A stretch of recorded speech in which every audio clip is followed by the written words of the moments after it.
반갑습니다. 인사해 볼까요? 여러분 환영합니다. 반갑습니다. 예배드리는 모든 청년들에게 그리고 성도분들에게 하나님의 은혜와 사랑이 넘치기를 소망합니다. 오늘은 잃어버린 자를 찾았을 때의 기쁨이라는 주제로 말씀 나누기를 원합니다. 여러분, 내가 정말 아끼고 소중한 것을 잃어버린 적이 있으신가요? 저는 어렸을 때부터 뭔가 물건을 되게 잘 잃어버렸는데 그 중에 하나가 뭐였냐면 열쇠를 되게 많이 잃어버렸거든요. 열쇠. 근데 아마도 우리 청년들 가운데서는 이렇게 열쇠로 여는 거를 좀 익숙치 않아 하는 청년들 있을 것 같은데, 제가 어렸을 때까지만 해도 디지털 도어락이 그렇게 내가 사는 아파트만 그랬나? 보편화되지 않았었거든요. 그래서 저희 집은 열쇠로 문을 열었는데, 제가 어렸을 때 하도 열쇠를 잃어버리니까 막 3번, 4번 잃어버려서 집에 못 돌아간 적이 많이 있거든요. 근데 그러다 보니까 결국에는 어머니가 그 도어락을 디지털 도어락으로 바꾸셨던 적이 있습니다. 근데 그럼에도 그 열쇠는 끝까지 못 찾았던 기억이 있어요. 또 뭘 많이 잃어버렸냐면 제가 지갑을 엄청 많이 잃어버렸거든요. 어렸을 때 막 초등학교 저학년 때 그 지갑을 가지고 있는 게 왜 그렇게 멋있어 보이는지 모르겠어요. 그래서 지갑을 막 가지고 다니다가 언제 잃어버렸냐면 초등학교 1학년 때인가 2학년 때 지갑, 그 애기용 지갑이 있었는데 그걸 가지고 막 다니다가 그때는 신발 그 실내화를 갈아 신었거든요. 너무 옛날 사람 같나? 실내화를 갈아 신는데 실내화를 갈아 신다가 옆에 딱 지갑을 놓고 너무 어리니까 친구들이 막 부르면 그 놓고 그냥 막 갔던 거죠. 그렇게 지갑을 잃어버리고, 또 한 번은 제가 아직도 기억나는 게 제가 세뱃돈을 받고 그 세뱃돈을 지갑에 넣어놨습니다. 그리고 형이 저에게 어떤 물건을 사오라고 명령을 했고 제가 그 형의 명령에 따라서 킥보드를 타고 열심히 막 슈퍼로 막 물건을 사러 갔어요. 막 빠르게 갔어요. 물건을 딱 산 다음에 계산하려고 하는데 지갑이 없는 거죠. 근데 그 지갑에 얼마가 있었냐면 지금도 기억나는 게 11만 4천 원이 있었거든요. 내 돈 11만 4천 원을 잃어버리고 그 길을 진짜 몇 번을 왔다 갔다 했는지 몰라요. 한 4-5번 왔다 갔다 했던 것 같아요. 지갑을 찾으려고. 근데 아마도 누군가가 제가 떨어뜨린 지갑을 보고 이렇게 주워 간 거지 않을까 싶습니다. 여러분, 그렇게 소중한 것을 잃어버렸을 때 저의 마음은 정말 세상이 무너지는 것과 같은 그런 마음이었다라는 거죠. 반대로 이 잃어버린 것을 찾았을 때는 어떤 마음일까? 여러분, 제가 물건을 잃어버렸을 때도 상당히 마음이 아프고 걱정이 됐는데 한 사람을 잃어버리면 어떤 마음일까 하는 거죠. 제가 한번 찾아보다가 아이를 잃었다가 찾은 어떤 경험이 있나 하고 좀 찾아봤는데 기사에 이런 것이 있었습니다. 어린아이들은 워낙 활동성이 막 강하니까 잠깐 한눈을 팔아도 딴 데로 그냥 가버린다 그래요. 근데 옛날에는 그 아이를 잃어버리면 직접 막 찾아다니고 막 누구야 하고 불렀지만 오늘날은 어떻게 되냐면 한 어머니가 아이를 잃어버려서 신고를 했대요. 신고를 하니까 요즘은 CCTV로 다 탁탁탁 해가지고 5분 만에 아이를 찾았다라는 그런 기사가 있어서 봤는데, 여러분, 그때 이 부모님의 마음이 어땠을까 하는 거죠. 내 사랑하는 아이, 내 자녀가 내 눈에서 사라지고 없어지고 이 아이가 어떻게 되었을지도 모르는 그 상황 가운데서 부모는 애탔을 거고 걱정이 됐을 거고 너무나도 두려움이 컸을 겁니다. 하지만 그 아이를 다시 찾았을 그때의 그 기쁨은 세상의 어떤 것과도 비교할 수 없다라는 거죠. 그럼 우리가 무언가 소중한 걸 잃어버렸을 그때에 그걸 다시 찾았을 때의 큰 기쁨이 있습니다. 제가 잃어버린 물건을 찾았다면 큰 기쁨이 있었겠죠. 근데 물건을 찾아도 기쁜데 한 사람을 찾았을 땐 더 기쁘다는 거죠. 근데 이 기쁨이 우리만 가지고 있는 것이 아니라 하나님도 똑같다라는 겁니다. 하나님께서도 소중한 한 영혼을 잃어버렸을 때 슬퍼하시고 그 영혼을 되찾을 그때에 기뻐하신다. 그 무엇보다 기뻐하신다라는 거죠. 여러분, 오늘 기도 때도 얘기했지만 4월 20일은 새생명 축제입니다. 그래서 그 전까지 이제 우리가 새생명도 여러분들이 작정을 다 해서 제출을 했는데, 여러분, 작정한 것에서 끝나면 안 된다라는 거죠. 우리가 그 영혼을 위해서 정말 기도하고 열심히 준비하고 노력해야 할 부분들이 있습니다. 새생명 전도축제라고 하는 것이 어떻게 보면 올해 교회를 다니는 친구들 입장에서는 그냥 뭐 매년 하는 것, 뭐 연례 행사같이 하나의 행사처럼 느껴질 수 있지만, 여러분, 이 새생명 전도축제가 하나의 행사로서 끝나지 않았으면 좋겠습니다. 정말로 잃어버린 영혼을 찾는 시간이 되었으면 좋겠고, 하나님을 떠난 영혼, 하나님을 알지 못하는 영혼, 하나님께 멀어지는 그 믿음이 연약한 영혼들을 다시 돌이켜 오게 할 수 있는, 그들을 하나님께 잃어버린 영혼들을 돌아오게 할 수 있는 그러한 진짜 기쁨의 시간으로 여러분들이 생각했으면 좋겠습니다. 우리가 한 영혼이 귀하다라고 말은 참 많이 하잖아요. 한 영혼이 귀하지, 영혼 너무 소중하지. 그런데 막상 그러면 우리는 그 영혼을 위해 무엇을 하는가 하는 거죠. 무엇을 하는가. 한 영혼이 귀하다고 수백 번 수천 번 말은 해도 그 귀한 한 영혼을 위해서 과연 우리는 어떤 노력을 하는가 하는 겁니다. 우리가 말로만 한 영혼을 귀하다는 것이 아니라 정말로 이 한 영혼의 소중함을 느껴야 하는데, 오늘 말씀을 통해서 하나님께서 그렇다면 이 한 영혼을 어떻게 바라보시는지, 그리고 그 하나님의 시선을 통해서 우리는 그 한 영혼을 어떻게 바라봐야 하는지 나누기를 원합니다. 오늘 본문 말씀은 우리가 너무 잘 알고 있는 말씀일 거예요. 일명 탕자의 비유라고 하죠. 탕자의 비유. 탕자의 비유라고 하는데, 사실은 이 말씀은 탕자보다는 누구에게 초점이 맞춰져 있냐면 그 잃은 아들을 되찾은 아버지의 마음에 더 초점이 가 있습니다. 아버지를 떠난 그 탕자보다는 그 탕자를 되찾은 그 아버지의 마음이 더욱더 잘 나타나 있다라는 거죠. 그럼 예수님께서 이 말씀하시는 비유 안에 세 명의 큰 중심 인물이 나옵니다. 첫 번째는 아버지가 나오고, 두 번째는 둘째 아들이 나오고, 세 번째로는 첫째 아들이 나오게 됩니다. 여기서 아버지와 첫째 아들과 둘째 아들은 상징하는 인물들이 있는데, 아버지는 성부 하나님, 우리 하나님을 의미하고, 방탕한 둘째 아들은 세리와 죄인들과 같은 이방 죄인들을 의미하고, 이 첫째 아들은 바리새인과 서기관들을 당시에 의미하면서 예수님께서 지금 비유를 전해주고 계신 거거든요. 예수님께서 이 비유를 통해서 도대체 무엇을 말씀하시고자 하는 것인가, 그걸 좀 알기를 원합니다. 제가 좀 이야기 형식으로 좀 풀어서 오늘은 해볼게요. 어느 고대 시대에 한 아버지와 두 아들이 살고 있었던 거죠. 한 아버지와 두 아들은 평화롭게 잘 살고 있는데, 어느 날 이 둘째 아들이 아버지에게 이렇게 말하는 겁니다. 아버지, 나중에 제가 받을 아버지의 유산 그냥 지금 당장 저에게 주세요 라고 이야기하는 거죠. 그러니까 아버지에게 내가 받을 몫의 유산을 미리 달라라고 이야기하는 겁니다. 이게 어떻게 보면 이상하지 않을 수 있지만, 이게 어떤 의미냐면, 아버지, 저는 아버지가 그냥 죽은 사람 취급하고 아버지 유산을 미리 받을게요 라고 이야기하는 거예요. 왜냐하면 이 유산이라고 하는 것은 아버지가 죽어야만이 받을 수 있는 거거든요. 근데 그 유산을 미리 받겠다고 하는 것은 나는 그냥 아버지가 죽은 사람인 것처럼 취급하면서 유산을 미리 받겠습니다 라고 이야기하고 있는 거죠.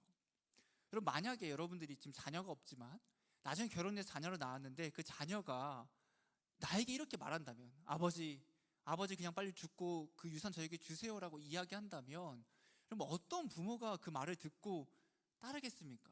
그냥 그 애를 때린다던가 내쫓는다거나 욕을 해도 그럼 사람들이 다 이해해주지 않을까요? 그 정도로 사실 어떻게 보면 페르나 같은 말을 하고 있는 게 이 둘째 아들의 모습입니다. 그런데 둘째 아들이 이런 말을 해도 아버지가 야, 너 어떻게 그런 말을 하냐라고 하는 것이 아니라 어떻게 반응하냐면, 이 둘째 아들을 너무나도 사랑했던 아버지는 자신의 재산을 분할해서 그 아들들에게 미리 주게 됩니다. 아마도 당시의 문화상 이 차남인 둘째 아들은 아버지 재산의 3분의 1을 받았을 거고, 장남인 첫째 아들은 그 재산의 3분의 2를 받게 되었을 거예요. 근데 이 둘째 아들이 생각했던 것보다 더 나쁘고 악한 아들인 게 무엇이냐면, 미리 유산을 분배받았지만 이 유산을 소유할 수 있는 것은 아버지가 죽은 다음이었습니다. 그 전까지는 아버지가 관리를 했고, 그래서 아버지가 사후에 받을 자신들의 유산일지라도 아버지가 살아계신 동안에는 이 유산을 팔면 안 되거든요. 아버지 거니까, 그때까지는 아버지가 아직 안 죽었으니까. 근데 이 둘째 아들은 어떻게 하냐면, 아버지가 살아계심에도 다 팔아요. 그냥 유산을 팔고 어떻게 하냐면 먼 나라로 그냥 떠나버립니다. 집을 나가버려요. 그리고 거기서 어떻게 사냐면 허랑방탕하게 살아갔다라고 이야기해주고 있는 거죠. 그리고 재산을 다 낭비하고 결국엔 모든 재산을 탕진하게 됩니다. 설상가상 그 아들의 재산을 탕진할 그때에 그 나라에 흉년이 들어서 이 아들이 비참하게 힘겨운 삶을 살았다라고 합니다. 얼마나 힘겨운 삶을 살았냐면, 당장 먹을 것이 없던 그가 돼지를 먹이는 직업을 갖게 되는데, 이 당시에 유대인으로서 그 돼지는 상당히 불결한 짐승이었고, 그 불결한 짐승을 기르는 직업을 한다는 것 자체가 비참함이었는데, 이 둘째 아들이 얼마나 비참한 삶을 살았냐면 먹을 게 너무 없어서 이 돼지가 먹는 쥐염 열매라도 먹고 싶은데 그 쥐염 열매도 주는 사람이 없었더라라고 성경은 말해주고 있습니다. 여러분, 그 둘째 아들이 얼마나 바닥까지 추락했는지 볼 수 있는 부분인 거죠. 모든 재산을 다 잃고 먹을 것도 없고 처량한 신세가 되어서 그제서야 이 둘째 아들은 정신을 차립니다. 그리고 어떻게 생각하냐면, 아, 내가 아버지와 함께할 그때에는 정말로 풍족하게 살았는데 아버지의 집을 나와서 사니까 이렇게 어렵게 사는구나. 내가 다시 아버지의 집으로 돌아가야겠다. 그런데 염치가 없으니, 나는 죄가 많으니 아버지의 집에 가서 그냥 아버지 품꾼으로 사용해 주세요. 즉 일꾼으로 날 그냥 써주세요라고 말해서 아버지 집에 일꾼으로라도 살아가야겠다라고 생각하면서 아버지 집으로 가게 되는 거죠. 이게 이제 둘째 아들의 모습이라면, 관점을 좀 바꿔볼까요? 20절부터는 아버지의 시선이 이제 시작되게 됩니다. 아버지의 시선이. 그리고 아버지가 어떤 모습인지 정확히 모르겠지만 아버지는 아들을 사랑했으니까 아들이 떠나고 난 뒤로 그 아버지는 아들이 오기만을 기다렸겠죠. 아들이 오기만을 기다리며 걱정하고 그 아들이 건강한지 잘 지내고 있는지 계속 고민하고 생각했던 아버지는 아마도 아들이 오기까지 계속 집 밖에서 아들이 오는지 안 오는지 바라봤던 것 같습니다. 어느 날 또 똑같이 집 밖에 나와서 저 멀리서 아들이 오는가 안 오는가를 바라보고 있는데 저 멀리서 희미하게 알아보지 못할 인물이 한 명 걸어오고 있는 거예요. 그런데 이 아버지는 그 멀리서 잘 보이지도 않는 아들이 옴에도 불구하고 단번에 아들이라는 것을, 둘째 아들이라는 것을 알아차리고 그 아들에게 달려가게 됩니다. 그 아들이 가까이 올 그때까지 기다리는 것이 아니라 그 아들이 멀리 있음에도 그 아들에게 달려가서 그 아들을 안아주고 입 맞춰주고 그 아들을 사랑해주는 모습을 보인다라는 거죠. 그럼 이것도 문화적으로 매우 충격적인 부분인데, 이 당시에 일반적으로 아버지가 보이는 모습은 어떤 거냐면 아들이 고백을 하기까지 기다리거나 아니면 아들이 존경을 표시하기까지는 아버지가 절대 먼저 가지 않는 것이 문화였다라고 합니다. 그런데 지금 아버지는 어때요? 그런 문화, 전통, 형식은 필요가 없는 거예요. 왜? 죽었던 것만 갔던 내 아들이, 잃어버렸던 내 아들이 지금 돌아오는데, 지금 저 멀리서 그 아들이 지친 모습으로 터덜터덜 돌아오는데 그런 형식, 그런 문화, 그런 전통 따위는 필요가 없었던 거죠. 아버지는 그냥 아들에게 달려갑니다. 달려가서 그를 안아주고 그에게 기쁨의 입맞춤을 해준다라는 거죠. 그럼 이제 둘째 아들은 아버지에게 잘못을 고하게 됩니다. 아버지, 내가 아버지에게 너무 큰 죄를 저질렀습니다. 이제 저는 더 이상 아버지의 아들로 살아갈 수가 없습니다라고 이야기를 하는 겁니다. 여러분, 이게 뭘까요? 이게 우리로 말하자면 회개라고 할 수 있어요. 회개. 그 아들이 자신의 죄를 깨닫고 그 아버지에게 염치가 없어서 너무 죄송스러워서 아버지, 전 더 이상 아버지의 아들로서 살아갈 수가 없습니다라고 자신의 상황을 고백하고 있는 거죠. 그런데 이에 대한 아버지의 반응이 어떠한가? 야, 그래, 네가 양심은 있구나. 너가 그렇게 집을 나가서 돌아와서 내 아들이 된다고 하면 염치가 없는 거지 라고 하는 게 아니라 아버지의 반응은 이렇습니다. 아버지는 지금 아들의 잘못 따위는 중요하지가 않아요. 아들이 재산을 미리 받은 것, 돈으로 바꿔서 집에 나간 거, 아무것도 아버지에게 필요가 없어요. 그게 지금 아버지는 중요한 게 아니에요. 아버지가 어떻게 하냐면 대답도 안 하고 그냥 종들을 부릅니다. 종들을 불러서 어서 가장 좋은 옷을 꺼내어서 이 아이에게 입히고 손에 반지를 끼우고 발에는 그 신을 신겨줘라 라고 이야기합니다. 이게 무슨 의미냐면 회복입니다. 회복. 둘째 아들은 모든 고귀함과 특권을 이전과 같이 이전의 모습 그대로 회복받게 되는 거예요. 그는 죄인이지만, 그는 아버지 앞에 죄를 저질렀지만 아버지는 그 모든 걸 신경 쓰지 않고 다시 원래의 그 아들의 신분과 아들의 모습을 회복시켜 주었다라는 거죠. 여러분, 둘째 아들은 아버지께 회개했고 아버지는 아들을 용서하고 그를 회복시켜 줍니다. 아버지는 잃어버렸던 아들을 되찾았다는 그 기쁨에 큰 잔치를 벌이고 잃어버렸던 그 아들을 되찾았음에 가장 기뻐하셨다라는 거죠. 그럼 여기서 말씀이 딱 끝나면 사실은 가장 좋은 해피엔딩이거든요. 그럼 예수님께서도 그러니까 너네도 소중하게 생명을 대해라고 하면 되는데, 한 인물이 더 나옵니다. 그게 누구냐면 첫째 아들이 나와요. 첫째 아들. 이 첫째 아들은 어떤 사람이었냐면, 또 그 아들의 모습을 보자면, 이 아들도 이제 힘든 일과를 끝내고 집에 왔어요. 아, 너무 힘들다, 너무 어려웠다고 집에 왔는데, 집 안에서 막 풍악 소리가, 막 음악 소리가 막 들리는 거죠. 그래서 뭐지? 우리 집에선 이런 소리가 들린 적이 없는데 왜 갑자기 이런 막 악기 소리가 들리지 하고 집에 가서 종에게 물어봅니다. 지금 무슨 일이냐? 집에서 무슨 일이 일어나고 있는 거냐라고 하니까 그 종이 어떻게 이야기하냐면, 당신의 집 나갔던 동생이 돌아왔습니다. 그래서 아버지께서 지금 잔치를 벌이고 있습니다라고 이야기해 주는 거예요. 여러분 생각해 봅시다. 형제 자매가 있는 친구들은, 청년들은 내 형제 자매가 집을 나갔다가 뭐 몇 년 정도 지났다가 다시 돌아온 거예요. 그럼 어떤 마음이겠나요? 뭐 괘씸함도 있을 수 있겠지만, 사실은 내 동생이, 뭐 내 형이, 내 형제가, 내 자매가 잘 지냈는지, 살아는 있었는지, 건강한지 걱정되고, 그 왔음에 감격하고 기뻐하지 않겠습니까? 저는 그게 일반적인 반응이라고 생각을 하거든요. 근데 형은 그렇지 않다라는 거죠. 형은 어떻게 하냐면, 동생이 돌아왔음에 기뻐하는 것이 아니라 오히려 분노하고 잔치에 들어가길 거부합니다. 나 그 잔치에 참여 안 할 거다라는 거예요. 그 동생이 이 돌아왔음에 같이 기뻐하지 않을 거다라는 거예요. 그래서 어떻게 하냐면 아버지가 형을 또 찾아오게 됩니다. 첫째 아들은 아버지를 보고 인사도 안 하고 그냥 불평부터 쏟아내요. 이렇게 말하는 거죠. 아버지, 저는 수년 동안 신실하게 아버지를 섬겼는데 아버지 저한테는 염소 새끼 한 마리도 안 잡아줬잖아요. 저한테 그 어떠한 좋은 것도 하나 안 해줬잖아요. 근데 아버지의 재산을 들고 저 먼 나라로 도망가서 허랑방탕하게 써버린 저 동생을 위해서는 아버지가 그렇게까지 합니까? 라고 불평하고 불편해하고 원망 섞인 말을 하는 겁니다. 아버지는 첫째 아들에게 그렇게 이야기합니다. 이미 여기 있는 그 모든 것이 다 너의 것인데 너가 왜 그러냐라고 말씀하시면서 잃어버린 동생이 돌아왔을 때 함께 기뻐해야 한다고 말씀해 주시는 거죠. 여러분, 세 명의 인물을 함께 보았습니다. 아버지와 둘째 아들과 첫째 아들. 이 셋 중에 과연 우리는 어떤 인물을 담고 있냐라는 겁니다.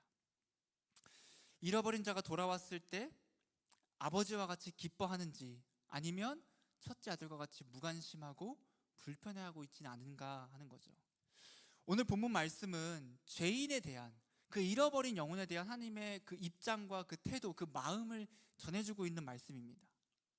우리가 믿지 않는 사람들을 향해서 어떤 마음을 가지고 또 어떻게 행동해야 하는지도 그걸 통해 함께 보여주는 말씀이 오늘의 말씀인 거죠.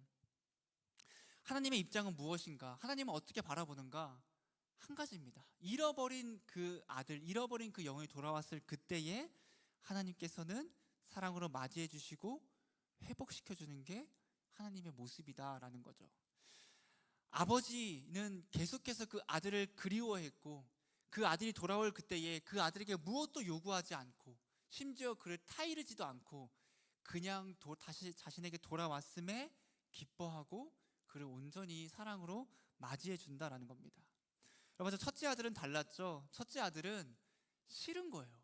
그 둘째가 허랑방탕하게 살다가 돌아온, 열심히 살지도 않고 열심히 믿지도 않고 대충 하다 온 그 동생이 싫은 거죠.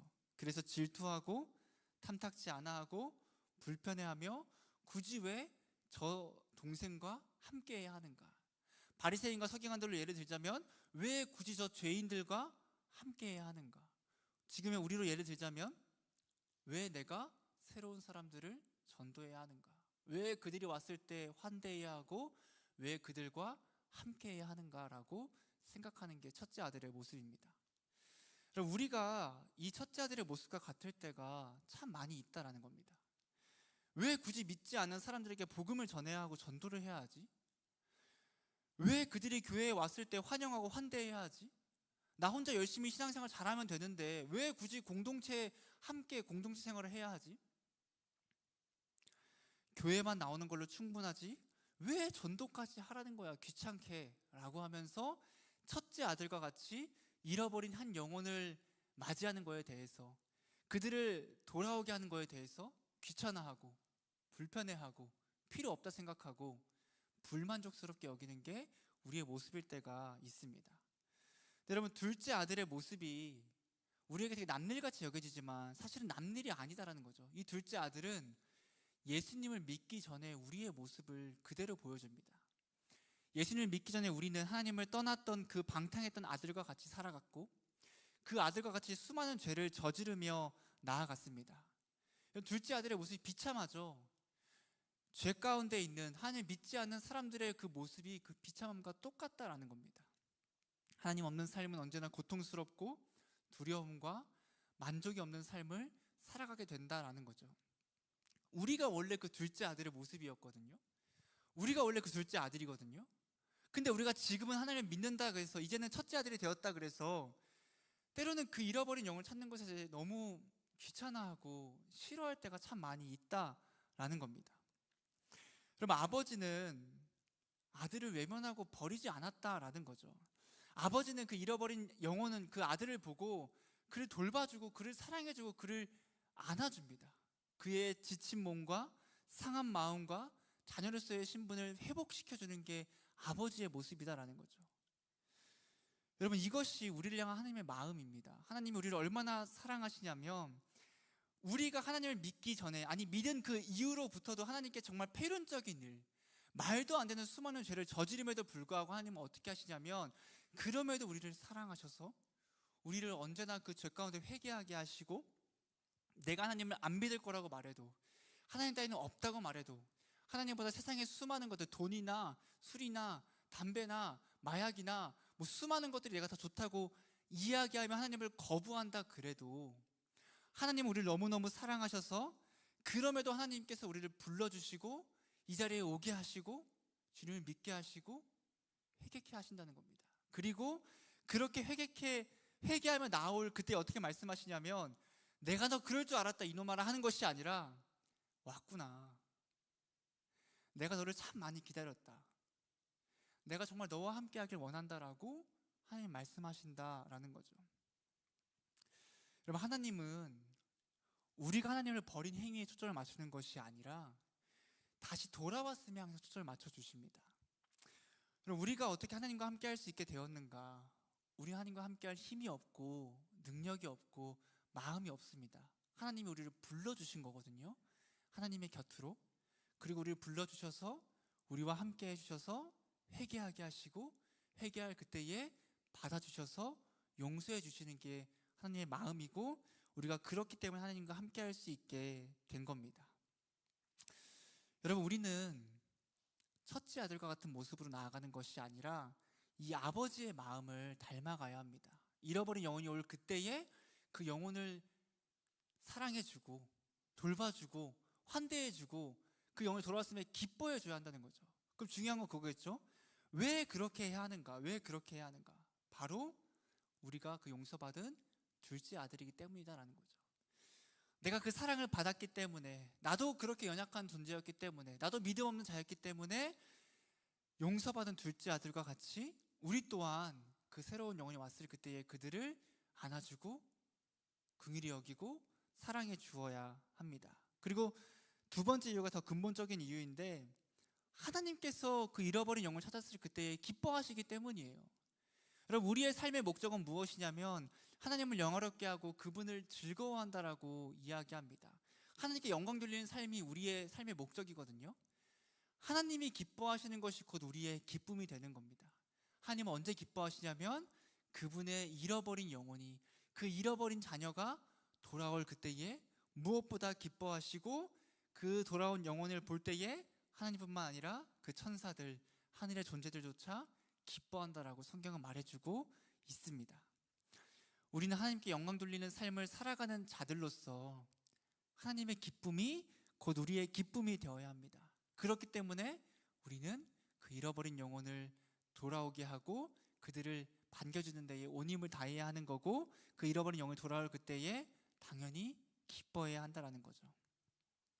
여러분, 한 달 뒤면 이제 새세면 축제입니다. 한 달, 많다면 많고 뭐 적다면 적은 시간인데, 우리가 복음을 전하고 싶은 사람을 여러분 작정해서 낸 청년들도 있고 못 낸 청년들도 있을 텐데, 그럼 한 영혼, 하나님께서 잃어버린 한 영혼이 돌아오기를 원하시고 돌아올 그때에 기뻐하신다는 거예요. 기뻐하신다. 우리도 한 영혼에 대한 소중함과 사랑을 가져야 합니다. 하나님을 믿기를 원하는 그 사람이 지금 당장 믿지 않을 수 있겠죠? 내가 데려올 그때 그 당장 믿으면 가장 좋겠지만 그렇게 되지 않을 수 있습니다. 여러분, 괜찮다는 거예요. 왜? 하나님의 때가 있고 하나님의 계획이 있으시기 때문에 우리는 내가 사랑하는 그 사람을 꾸준히 그에게 복음을 전하며 그에게 말씀을 전하며 그 영을 돌아오기를 기도하며 기다려야 할 겁니다. 여러분, 그렇게 하다 보면 언젠가 우리도 알지 못하는 그때에 그 영혼이 둘째 아들과 같이 돌아온 날이 분명히 있을 거라고 생각합니다. 만약에 여러분 마음 가운데 나는 진짜 한 사람도 복음을 전하고 싶은 사람이 없다라고 한다면 너무 죄송하지만 그건 아직 한 영혼을 향한 사랑하는 마음이 없는 것일 겁니다. 여러분, 주변에 대부분이 안 믿는 사람이잖아요. 사실 우리가 지금 청년들이 많아서 그렇지, 여러분 다른 교회 가보고 다른 곳 가보세요. 믿는 사람들이 정말 많이 없거든요. 그러니까 내 가족, 내 친척, 내 이웃, 내 직장 동료, 내가 사랑하는 사람 등 믿지 않는 사람들이 수없이 많이 있을 텐데 우리가 그 사람을 보고 긍휼히 여기는 생기는 마음이 안 생긴다? 복음을 전하고 싶은 마음이 안 생긴다? 그럼 그거는 우리가 조금 더 하나님께 그 사랑하는 마음을 달라고 기도할 필요가 있다라는 거죠. 여러분, 수많은 사람들이 하나님을 믿지 않고 하나님을 멀어져 가고 있는 상황 가운데서 우리가 그 영혼을 사랑하지 않는다면 여러분, 그 영혼은 돌아오는 게 쉽지 않을 겁니다.